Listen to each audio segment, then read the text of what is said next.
Well, good morning, everybody. If you travel, if you travel a lot, and professional teachers do, I just thought this was a kick in the pants funny. If you don't travel for a living, you go like, what are they doing? So, good morning. Good morning, good morning, good morning. I hope you're doing well. We're just about to get into another heat wave here. Oh, yippee. Can't wait. And then when we get it, of course, it travels your way. So, my kids, my Livermore kids, are on their way to visit cousins. It's very exciting. They're going to Franklin, hi Kitty, Franklin, Kentucky. No, Tennessee, get mixed up. And I guess they really know how to do it up there. Now, my beast is right here. So, yeah, anyways. Okay, so I got a couple other funny things. Wendy, Warren and Wendy, I loved it. It has Wendy's name there. Warren and Wendy are dear friends of ours that have been well, since we first got married. So we're talking 45 plus years. Well, anyways, Warren, you know what? I got to get rid of this cat. She is going to chew a hole. Okay. I got to get rid of her here. Let me get rid of this. Sorry, I should have done this before. I'm sorry, but she's a kitten. I mean, she's not a kitten, but she's a kitten. So let me go put her in the other room. Sorry, guys. Sorry, baby. Come on.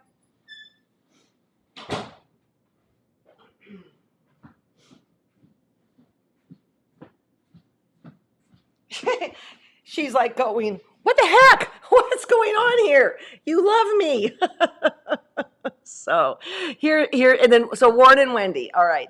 So Warren put this on his Facebook page, and Wendy is not only a phenomenal quilter, but she's a knitter. Look at that cake. I'm telling you, I showed the one that Fran was doing with the sewing machine a while back. This is amazing. I will tell you right now that probably a lot of you are knitters too. I'm not. And then at the same spoke, Wendy didn't know that Warren put this on Facebook. She sent this to me. Knitting problem. Who's got a knitting problem? So, um, this is from, oh, this is great. Oh, there's another one.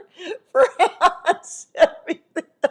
Oh my gosh. If you have if you've got teenage kids and you don't want to borrow in your car, here is the big suggestion. Oh, that'll take care of that situation. Just like that. Everybody. Oh, gross, right? Sorry if you have them. Yucky. And then this is, sometimes I go, I don't even know what's coming up here. Oh, Hillary, this is important information. We did those neck noodles the other day, and I knew it was like 10 years ago these were the thing. And if you haven't seen that episode, you might want to go watch it. I think it was last Wednesday, and it's how to keep cool during this heat. And this is how you wash it. So, and the other thing that was interesting is that the cooler for the golf course change them out after 5 holes or so. Um, so John is actually up at the cabin and he didn't bring them. And then people said, well, then how do you wash them? Well, just use some Dawn dish soap. Do not put it in your washing machine. Okay, and then Joyce sent me this circles on the brain, and I want to talk about that in a little bit. This, I do love circles. This is cherry wood and kaif mixed together. She sent me a close-up, which I'm really glad she did because not, uh-oh, I didn't shrink it. You can see the quilting on the back. This would be a really great place to do all your quilting, but let me go back. I didn't shrink it when I put it on there. Sorry. If you look at the inner border, that's some of Kaif's stripe fabric that she's inserted there, and I think it's really, really grand. I'm telling you, the more you look at quilts and study the quilting, that's how it's going to help you out down the road because there's just not a definitive answer, but we all know that. Then this one, Cindy wrote me a letter and said she finally finished her neutrals quilt. And she thanked me for it because it helped her understand how to get a neutral quilt to pop. And also, Cindy, Joyce, Cindy, I'm sorry, Cindy, I really like how you cut off the corners. My knee jerk would be, oh no, don't do that. Forget it. It is fabulous. Absolutely fabulous. And thank you for sending a close-up also. In the neutrals class, basically we learned you need to put white in, but also you want to mix the taupes and the grays and the tans, and they all play together beautifully. And I know sometimes as quilters, people are, apprehensive to do that. So thank you for sending that. And then, okay, so we did that. Okay, so what we're going to do, I'm going to bring up circles at the end because I want to talk to you. I have an idea for the next thing while we're waiting for the Christmas quilt. Okay. This is what we're going to do. We're going to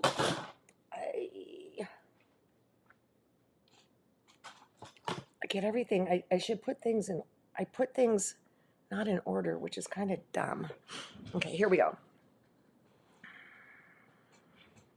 I was calling this a firefly, and Kristen corrected me and said, no, it's a dragonfly. But this little guy is so easy to do. I'm going to show you how to do it. But also we're going to talk about this magic that it's spinning in the air and how I did that. And it includes working with metallic quilts, okay? I've talked about this being, if you had to buy one book, and that's crazy, you need more, this is the one I would get, and I'm sure a lot of you have it, all right? But the reason I collect different books is the Dragonfly was not in, Dragonfly, not Firefly. I'm in California, we really don't have either. This didn't have that little bug in it, but this one did. Never apologize for buying too many embroidery books, all right? And being a left-hander, there's even a left-hander one. But it's in this book that I found how easy it is to do this little guy. And we're going to do it. But let's start with the trailing that goes in the air. On your pattern, you're not going to be able to see through and do it, and trace what's going on there. So I thought, okay, how could I tell people to do this? What I would do is I might take a piece of thread and, California does have dragonflies? Oh, okay. Bob, I'll talk about that, or I'll talk about the Christmas quilt a little bit down the road. I don't have an image with me right now. How to do this swirly thing. One thing you could do, and what I did on my little example, was I took thread. Let me get this here. There. I took thread and just kind of laid it out, all right? And then after I laid it out in a way that I liked it, I used my purple disappearing ink pen, and you can see here it's gone. The first couple twirls that I did, I didn't like it. So then I would just erase it with that particular pen with the other end, and this is what I ended up with. I decided to take it all the way off the edge on the bottom left-hand side, and then you can see in the lime green, I took the pen and I just went grass, grass, grass, grass, grass, just to see, and I think it's going to be fine. I'm not sure if the grass will come all the way over to the left. I don't know. But feel free to mark, erase, and of course I'm talking about this pen. I'm talking about, here we go. Oh, for Pete's sakes. Oh, I got to get rid of that. Aren't I just in fine form? There, it's this one. I marked the one that's in my lap Saturday. Today's Monday. So you can see how well it disappeared. Okay, so once you get the lines the way you want them, right?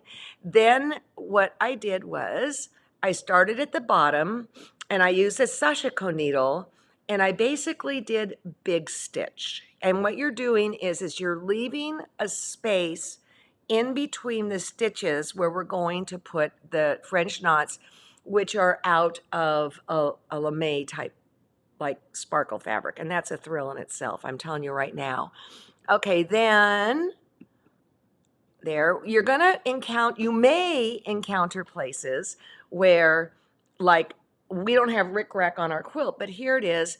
I didn't go over the rickrack, I went under the rickrack. So essentially you're gonna get layering going on, and no big deal. Then, there it is. Okay, now let's get to the fabulous French knots that are out of this metallic. All right, metallics are challenging. I'm not going to use bad words, but if you know the word that starts with a B, that's fine, okay? I'm using one strand, not two. And the other thing is, I'm sure many of you have this thread magic in your coffers.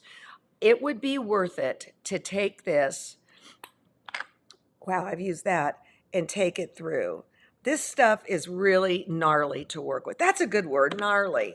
And this is kind of a long thread for that, but the main thing you want to do is keep adjusting the tail so that you're not always pulling from the same area, because you will shred it.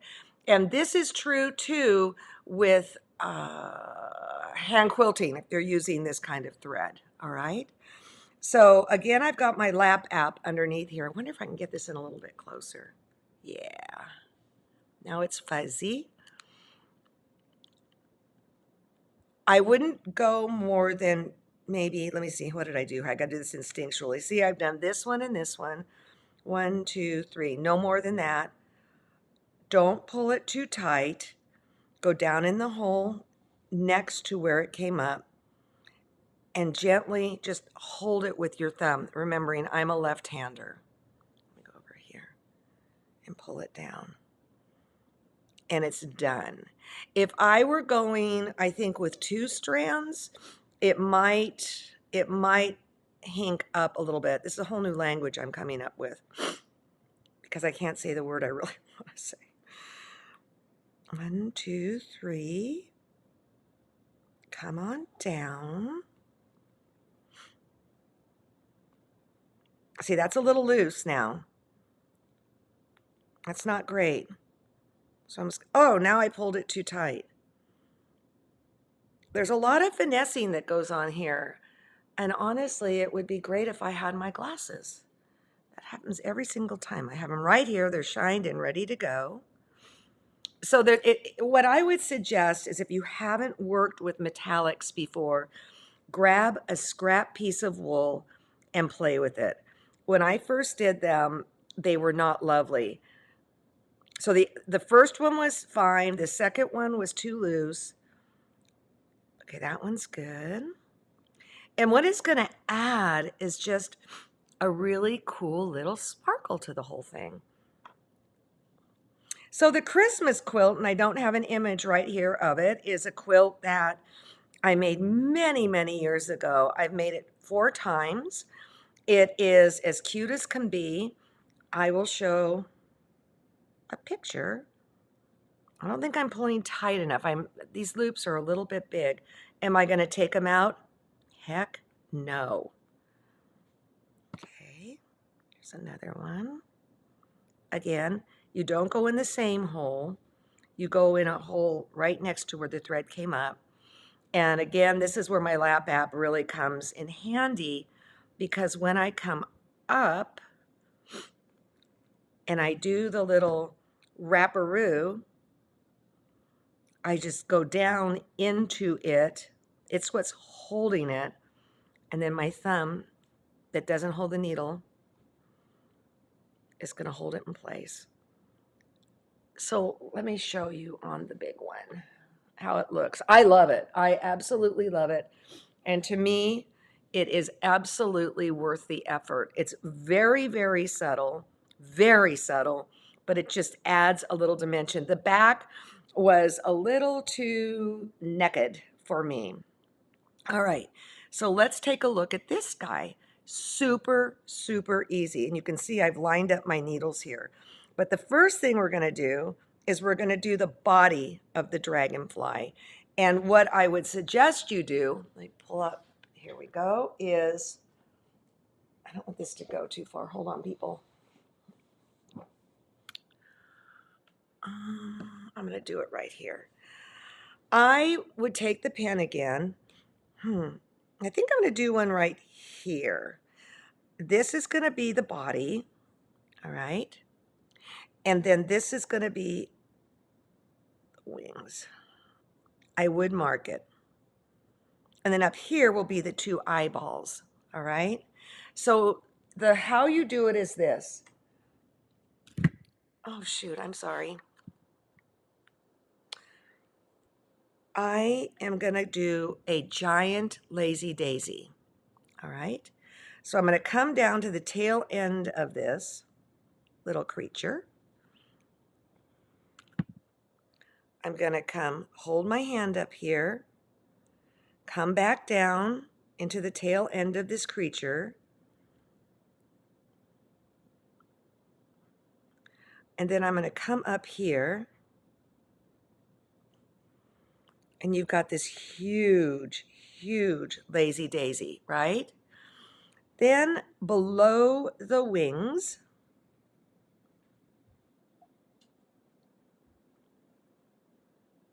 get in there. This one's kind of big. I'm going to go exactly on the line, which if I had my glasses on, I could see better. And then I'm going to come through here.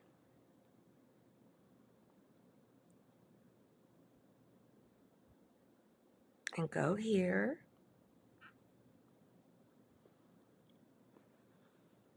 I might want another one up here. Let me go backtrack.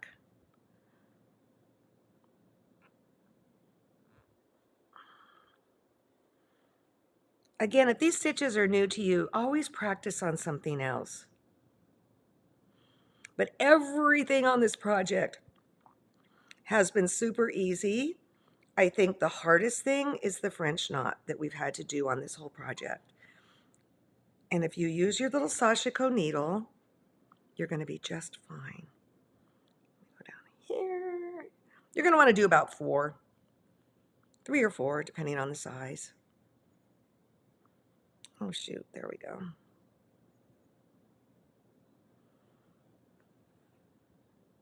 Yep, 3 seems to do it. And then to knot it off, I just go I go underneath, grab a little itty bitty bit of the wool, and then wrap this around like a French knot. Put your finger on top, hold, and pull. Okie dokie. Now let's do the little wings. Super easy. Looks like the bottom wings are supposed to be bigger than the top wings. I drew that wrong. So let's go bigger.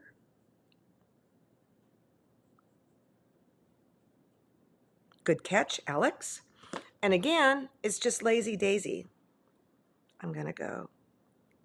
I might not go that big. I think those wings are too big. The beauty of this is that you can do whatever you want and no one's going to be the wiser.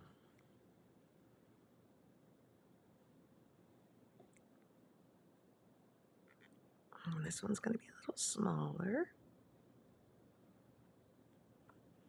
Whoops, that twisted there. Do I care? Yeah, not really. Here's this. Man, we are heading into another scorcher. Poor Johnny's up at the cabin, as I mentioned. And they just think it's fine to turn off the electrical up there. I kind of get it because of forest fires, but it's impossible to even breathe at that point. It happened last year at the 4th of July. Power is off for 4 days. It was god-awful. Okay. Another little one. What am I clicking into something? I can hear it. Again, Sashiko needles. This guy's so cute. And I wouldn't have found him if I didn't have multiple books to reference. Oh, wait, what are you doing over there? That's too big. Way too big. Oh, now the story gets better because can I thread this thing? I hope so.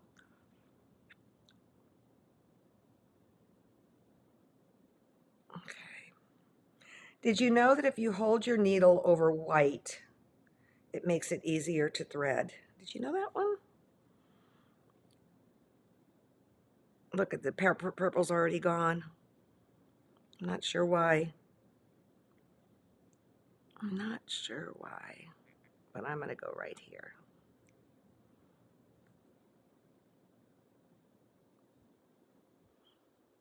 Boom. Okay. Now this thing needs eyeballs. I was going to say this guy needs eyeballs. I have no idea if it's a girl or a boy. I suppose it's a boy because it's blue. Stupid here. All right.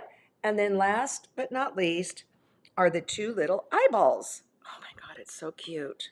Oh my gosh, excuse me. Okay. Actually, I'm going to connect it down a little bit more. The interesting thing in quilting and in this, when you use the blue or the purple ink, it kind of creates a little something that you have to go through, and it kind of squeaks and it draws it up a little bit. I'm going to do 3. So if all of a sudden the needle is like sticking, that's what's going on. Nothing to be alarmed about. You cute little guy.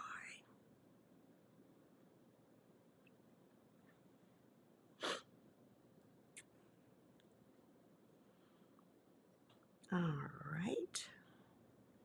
And in we go. And there he is. I mean, so cute. And then when it's got the sparkly going all around here, it's going to be awesome. Right?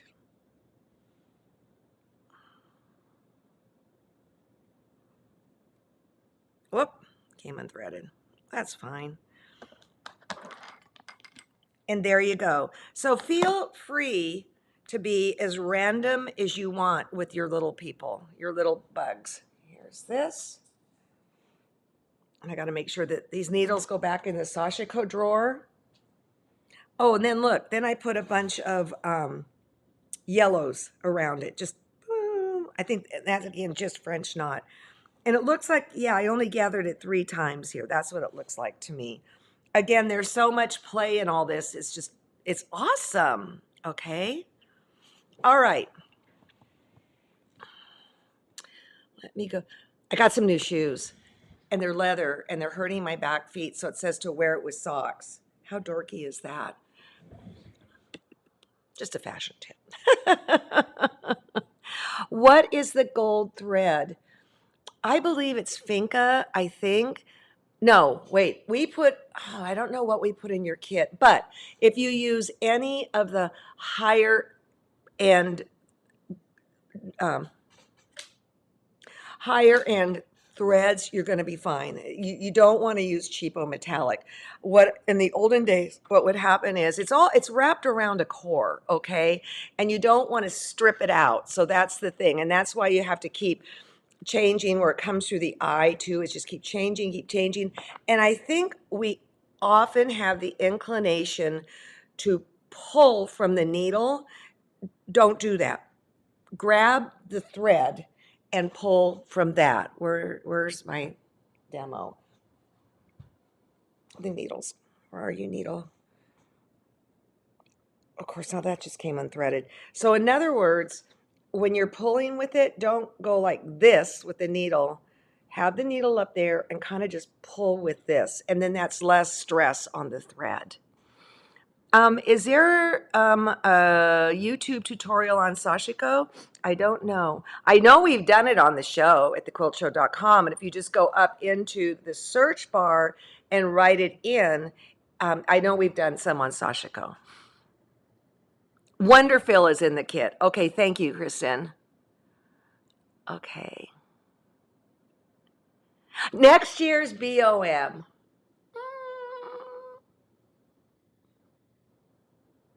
Yeah, I'll tell you one thing.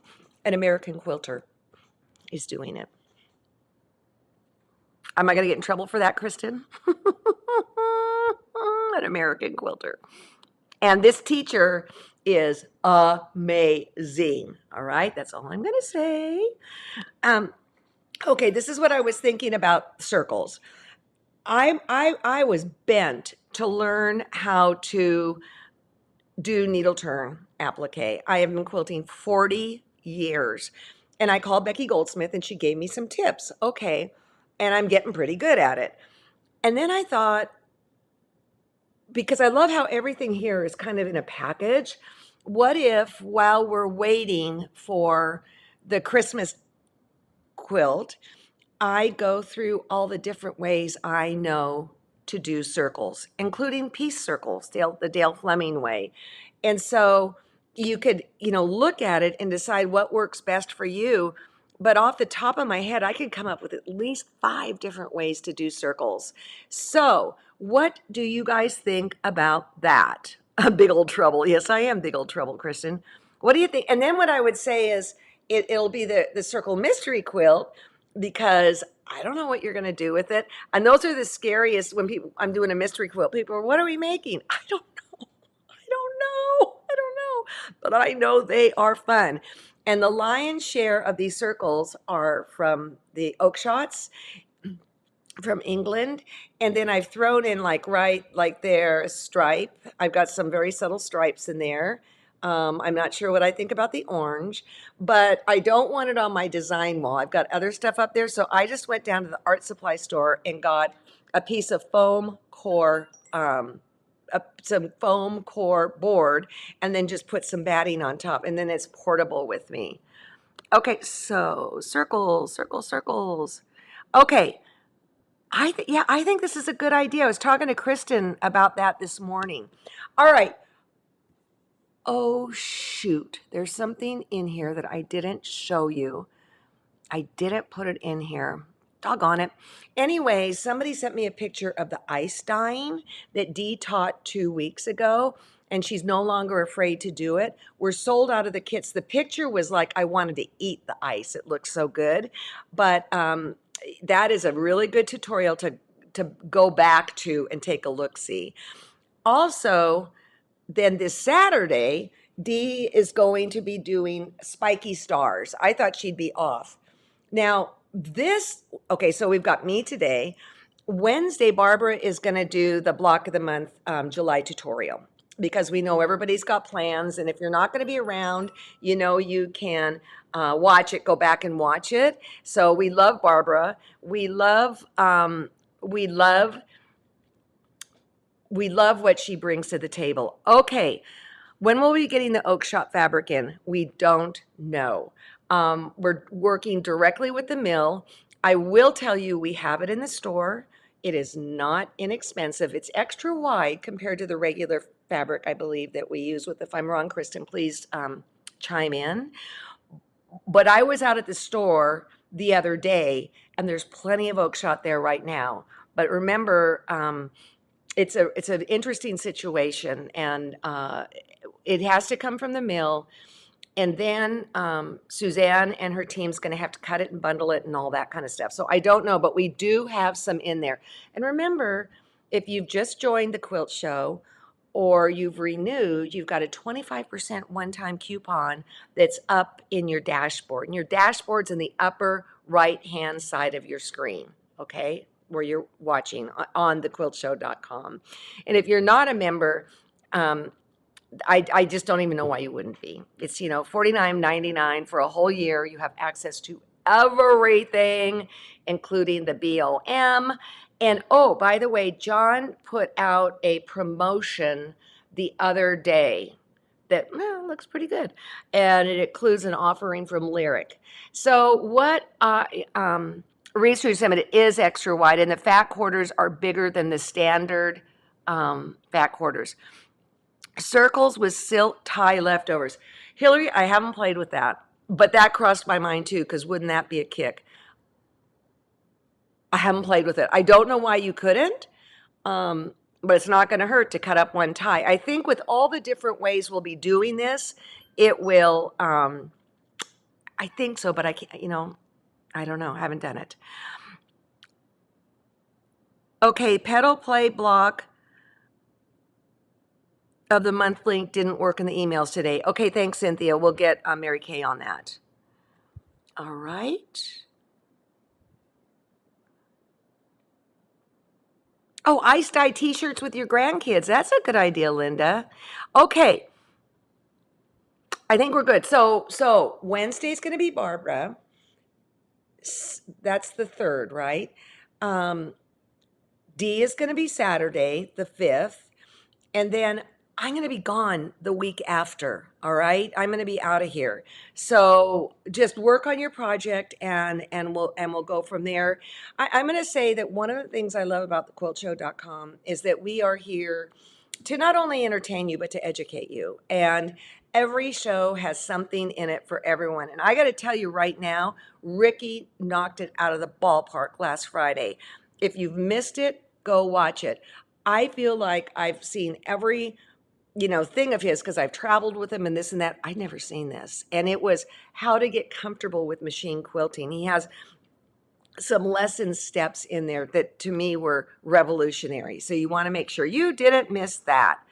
Okay, are we there? How do you seam rip the ties? See, now isn't that the interesting question? One stitch at a time. And I'm going to tell you, or 2 stitches at a time, how I rip out is this, how I undo it, is I pick one side in the back, and I click about every 2nd or 3rd stitch. You cannot have a cheap seam ripper.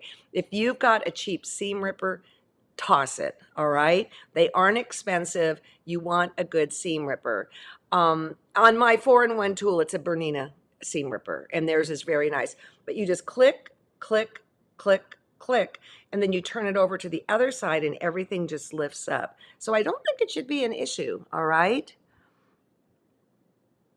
Okay, and then tie seams. Oh, wait a minute.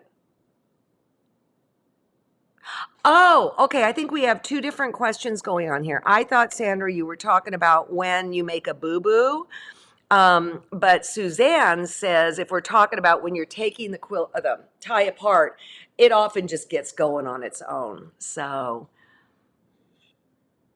okay, this is good. I'll see you in a couple weeks. Oh, I want to show you one thing too. I love my mini group. Charlene made this quilt a long time ago, and we believe it's a Cynthia England pattern. Her way of doing paper piecing, foundation paper piecing is really, really different. And so you might want to check her show out. I think what she brings to the table is phenomenal. Okay, taking the part apart. It's no big deal to do, Sandra. Just take a couple picks, pull, and yeah, no big deal. No big deal. Okay, people. Thank you so much. I wish you in the United States, a fabulous 4th of July. It is one of my favorite holidays. It's right in there with Thanksgiving. I love it. And in the olden days, we had these killer parties and da-da-da-da-da. This year's up, it's interesting. It's going to be a little different. So, all right. Thank you, Paul. Okay. Thank you so much for watching, everyone. I don't know what I'm going to do next. We'll do a couple more things on our gnome project, okay? But then I want to scoot into circles, and that gives you time if you want to go get some moke shots and stuff like that. Okie doke. Yay!